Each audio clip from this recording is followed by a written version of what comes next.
In my last World Cup video, I was looking at the second round of qualifying in North America, including this last gasp winner for Antigua and Barbuda by Samoa. This time we open up a whole new continent as Oceania gets started. And we're going to start the first round with Samoa v American Samoa at the Loto Tonga Soka Centre in Nuku'alofa in Tonga. All the games were played there, in fact. And Samoa started strongly when Fa'aoaso gave them the lead in the 4th minute. They then stretched their lead to 2-0 in the 18th minute when this header by Hamilton Palmer was adjudged to cross the line. The keeper wasn't convinced, and neither was I, to be honest, but it counted.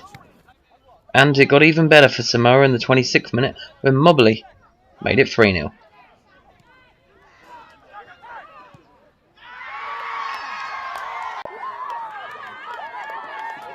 The game wasn't over, however, and in the 38th minute, Beecham made it 3-1 with this screamer.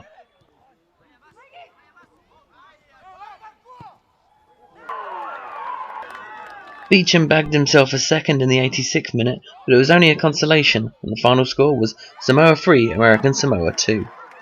Earlier in the day, hosts Tonga took on the Cook Islands to open the first round group, and it was the Cook Islands that took the lead when Saghabi nailed this header in the 38th minute. And as the guitars continued, so did Saghabi as he got his second in the 53rd minute.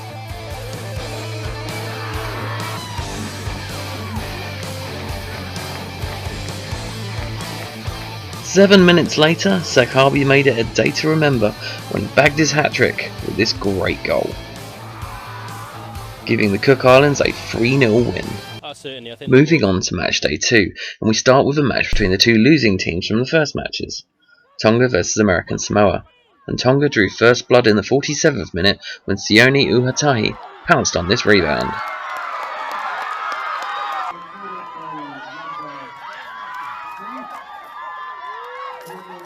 Tonga would hold the lead for only 2 minutes, as Justin Manow would blast in the equaliser in the 49th minute.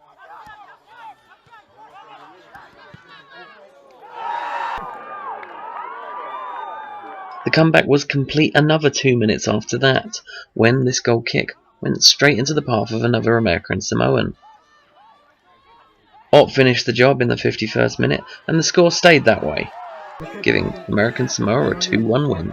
And now a battle between the two winners from the first match day, Cook Islands and Samoa, and it was a tight game, settled only by this 39th minute free kick by that man Saghabi again. The win meant that the Cook Islands were the team in the driving seat going to the last match day.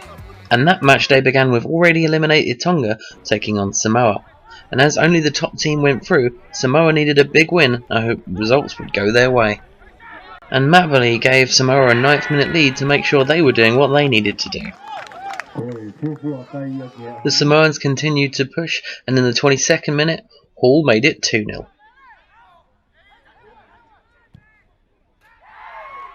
Hall got himself another in the 77th minute to complete the scoring for Samoa and give them a 3-0 victory, and they'd hoped that this would be enough to put them through.